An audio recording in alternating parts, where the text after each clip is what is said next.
I wasn't given much to work with. My name is Jacob Phillips. I'm talking about the Syrian crisis. This crisis is not an Oreo cookie. It's not black and white. What we're dealing with is not only a sectarian war between Sunni and Shia Muslims, we are also dealing with geopolitical powers, geopolitical nuclear powers. We're talking about Russia, Iran, Turkey, the United States.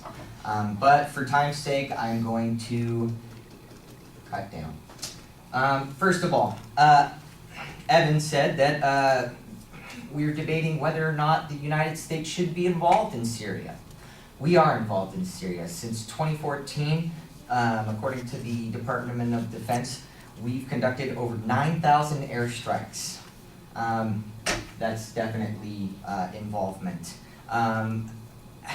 Also, the cause of global issues, especially the killing of some 800 people outside of Syria, including the 250,000, are not due just to Assad, especially outside of the country.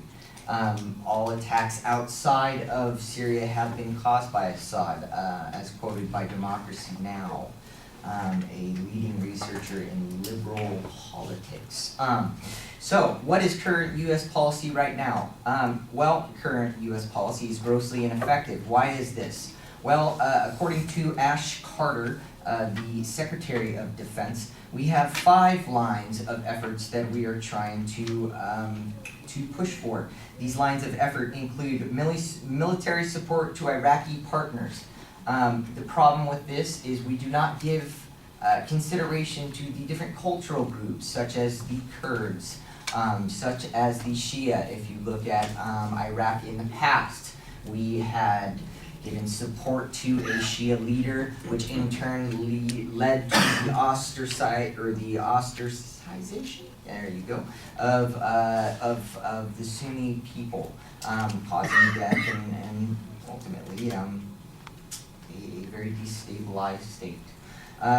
If we look at stopping the flow of foreign fighters, according to the National Counterterrorism Center, the United States and our allies are increasingly concerned with the more than 20,000 foreign fighters who have traveled to Syria from over 90 different countries.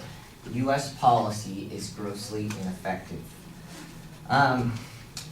Also, put forth by the Department of Defense, Secretary of Defense, Ash Carter, the 3 R's. The 3 R's are Ramadi, which is the capital of the Anbar province in Iraq. We are talking about Raqqa, which is the de facto capital in Syria at the moment. And we are talking about raids. Now, driving the Islamic State from Ramadi, Raqqa, and conducting raids to degrade and ultimately destroy the Islamic State have been unsuccessful.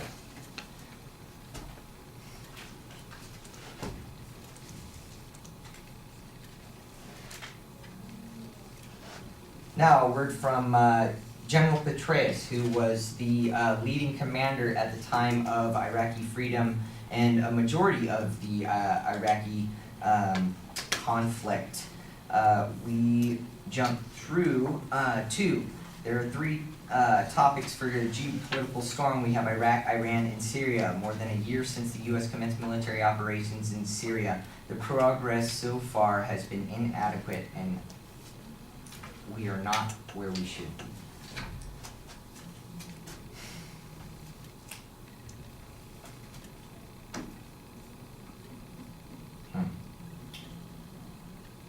So where does that lead us?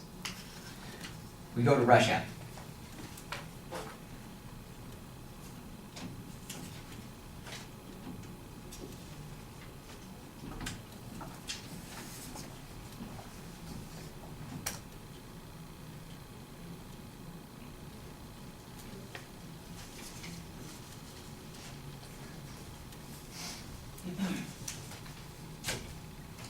Now, according to Richard Hawes, who is the president of the CFR, or Council on Foreign Relations, says, as bad as the Assad government is, and as much as it has to ask for, this outcome is arguably preferable in the short run to the regime's collapse. The painful truth in Syria today is that the government implosion would most likely lead to genocide, millions of more displaced people, and the establishment of the Islamic State's so-called caliphate in Damascus.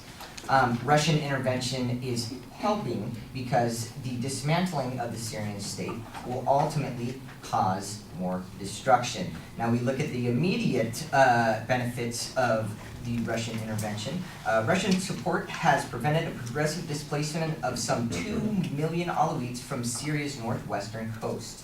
The targets of the Russian airstrikes, along with ground offensive movements from the Free Syrian Army, supported by Hezbollah and Iranian forces, indicate that Putin's immediate military objectives appear to be a clear, coherent regime stronghold and commonly referred to as useful Syria. The part that Russia is helping to keep for Assad is, some would say, is the most important part of Syria. That's where most of their agriculture comes from. That's where most of their population lies. If you look at the west coast of Syria, the western part of Syria, it is an open desert. If you go to the middle of the Mojave or the middle of Death Valley, you get some kind of idea of what western Syria is like. Russian intervention is much more beneficial than U.S. intervention. Now, Russia, like the U.S., is seeking a much-needed diplomatic solution to the Syria crisis. Now, from day one, the U.S. has been pushing for diplomatic change as a primary motivator to keeping peace in the Middle East. Now, according to the 10th of November, by Russian Deputy Foreign Minister Mikhail Bogdanov, met with a Syrian political opposition delegation in Moscow, where they discussed a potential dialogue between Syrian government and a broad spectrum of Syrian opposition. They did not state what the Syrian opposition was that the U.S. is backing, so I will not get into that. I digress. Thank you.